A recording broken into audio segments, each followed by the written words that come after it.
Hey guys, Randall Cornet. Hope you guys are all having a great day. Something very interesting that I have to give a shout out to True Demon. If you guys had seen my Popcorn for Bonds video with the Vigilant Watch, we had covered kind of the whole convertible bond situation. True Demon is the gentleman that basically sparked that conversation through a lot of really good due diligence. So me and him have been chatting a lot back and forth, and we've been discussing the, short exempt volume. And you guys know I've done videos on this in the past. But we found some interesting stuff, so I was kind of going to go over that with you guys. I did put this in a little bit of a Word document, so it'll flow a little bit easier. Something to keep in mind, though, not all short exempt data is complete. So there's only a small number of trading facilities that actually separate it. But keeping that in mind, we're going to assume, just for the sake of the DD, that it's roughly between the same across all trading facilities, okay? So let's get into this. The average short exempt, which is going to be referred to as like checks, basically, is the way I kind of looked at it. But the average short exempt on AMC before January had roughly been 0.5%, which is pretty typical. We all know short exemptions are for situations where the market maker has to take up a short position in order to take the other side of a buy order in order to make the market. I mean, that's essentially what market makers do. But after January, the short exempt volume spiked to 13% on January 18th and 6% on January 27th, ahead of the original squeeze. So that's what we have. We have the New York Stock Exchange and we have the NASDAQ information right here. And I'm just highlighting these spikes. So you see in the 13 boom, it spiked up. And then pretty much for the remainder of January, we've seen a increase in short exempt volume. Same as well, looking at the NASDAQ, so the same time frames on the NASDAQ. And you can see the numbers really spiked here. Now, after February, the short exempt average 3% on AMC always spiked heavily and stayed consistently above 6% each week preceding a major price move, typically on a T+6 settlement cycle. So this is the charts, the same charts we were looking at above, but now this is for February, and you can see this number is above 6% to staying. Obviously, it dropped down a little bit here according to the NYSE, but you don't really see that in the NASDAQ in terms of, the short exempt volume. So besides January 18th, the highest short exempt volume week was March 15th to the 19th, which was the quad witching, which I'm sure all of you guys remember.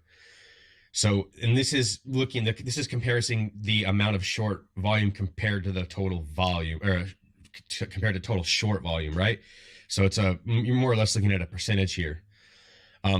AMC has always entered protracted descending volume trade periods ahead of its major rip events. You can track all this with the EMA and VMA indicators, which you've done here. So December 1st, January through January 15th, which is the original run-up, on January, we'd seen that there was pretty much a run, which is what you're highlighting. So early December, you can kind of see it was steady, it was declining, and then right around January 15th, we started to see the VMA rise, and obviously you could see what happened. We had our, first original run-up. And then from February 10th to February 19th, VMA fell and smoothed from 100 million to 65 million, which is exactly where we were kind of at the pre-spike back in December, before it ran again to $14 by March 18th. So you can see the steady decline of the VMA going down, right? Trying to highlight this and make it as simple as possible for you guys. So on April 1st through May 12th, the VMA ranged between 35 million and 60 million. And on May 13th, it popped to a 95 million a week before it ripped again on May 28th and June 3rd, which you could see the VMA spiking up here. And then you could see obviously what the price did on that run. So when we're comparing the short exempt volume and the volume on these periods, we know a few things. Short exempt percentage of short volume spiked above 10% during every major buying event: January 18th, the 27th, March 4th and 5th, the 15th and 17th of March, the 19th and 25th of March, April 2nd, and then finally June 3rd. There have been very few short exempt spikes that have exceeded 10% of the total short volume. And we've seen the shares on loan been excessively high on AMC, indicating that someone is loaded up on ammo to short the shit out of this thing. We already know that. Short hedge funds have already been shown to perform short laddering attacks that would certainly indicate they are the borrowers. And so now if we're using the actual shares available to borrow as a graph, right, and how those numbers reduce, we assume that all of them are being borrowed. You'll actually notice that on these days, it's a lot of it is either flat trading when you correspond to like the borrowable shares kind of being used up. You'll see either it's really flat days and they follow by some positive price movements. So you can see every time when that, you know, the borrowable shares get low, I kind of marked here on this chart, you could see, boom, positive price impact the following days. Here, positive price impact the following days. On here is flat, but then boom, nice big green candle. Here as well, we've seen the more large green candles. 3 days of positive price movement after this, day. And then this is where we kind of are now. So I'm expecting to see a little bit of positive if historically this is proven to be right. And so I know what I just said might have been a little bit confusing. So let me try and break it down again for you guys. So you have the days where the shares available to borrow are basically not existent. When you look at that on the chart level, you could see that usually a few days following those days, you'll see positive price movement. So this forces market makers into a situation where they have no shares to borrow, so it facilitates an exception, which is basically, as a market maker, that's what you would supposed to be doing. If you can't borrow the shares, you need to be the market maker and obviously still facilitate the other side of the trade. So you would mark something short exempt. But if you have a situation where you have hedge funds like Citadel Securities and Citadel Investments that are, possibly colluding, I don't want to say that they are, but it's possible, then the hedge fund would have all these shares on loan while like Citadel Securities is forced to write short exemptions during its market making activities, rendering a bona fide market making, which basically means that, hey, if they mark something as short exempt and it falls under their criteria of what they feel that they are justified to do so, it's basically a free pass to short the stock, right? And you're allowed to do these on days when SSR is actually triggered. So this part we'll go into a little bit, but I feel like I've messed up on the flow here. So we're going to come back to the understanding of the short exempt part. This will be kind of, I'll tie all this back, especially because I've created a video on this before. But let's further postulate that Citadel Securities is holding all of these shorts on its books. So it holds the buys as FTDs because they hand basically an IOU back to Apex to deliver to us, the retail investors. This way, our purchases aren't passing through the NYSE and other exchanges. So the exchanges only see the sells. And we've all been theorizing about how this is working. And this is a pretty good idea, I think, how they're doing it. For every share purchased through Citadel Securities, such as via Apex, because, they're, of how they work together, Citadel Securities has to take a legitimate naked short via a short exemption.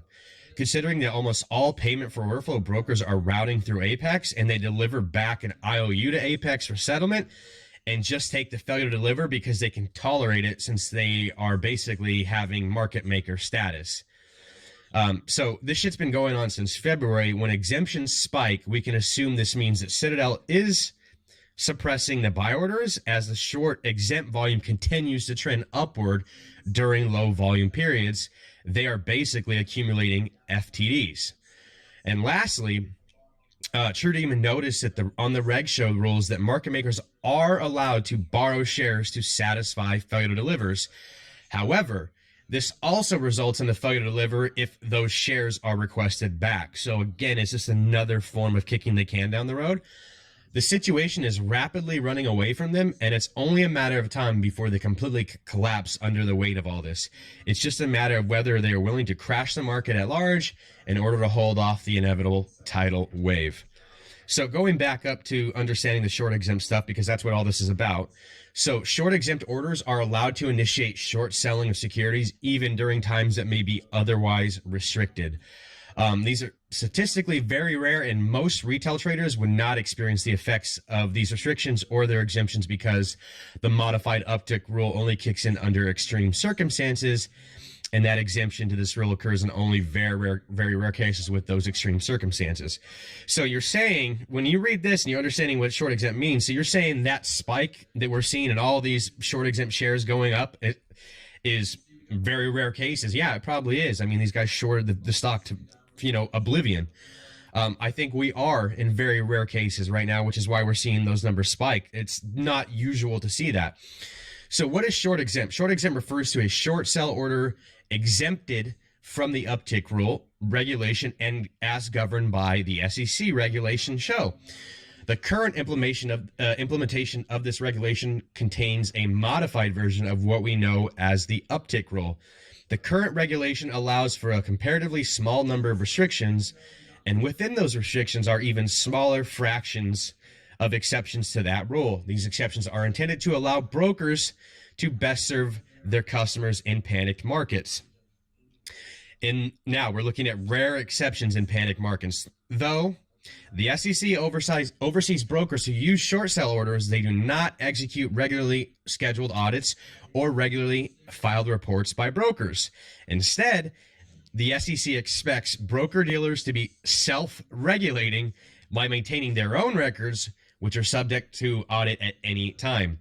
With this in mind, broker-dealers are required to document their policies for how they mark orders as exempt, and if audited, provide evidence that they have followed their documented policies and procedures. Broker-dealers therefore mark an order short exempt if they believe it qualifies, for an exemption.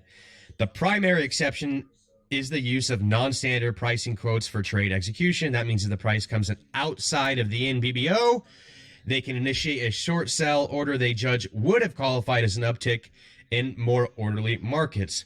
Marking for these orders is signified by short sell exempt. All orders marked short sell exempt will be closely checked by self-regulatory organizations and the SEC for compliance with regulation show exceptions.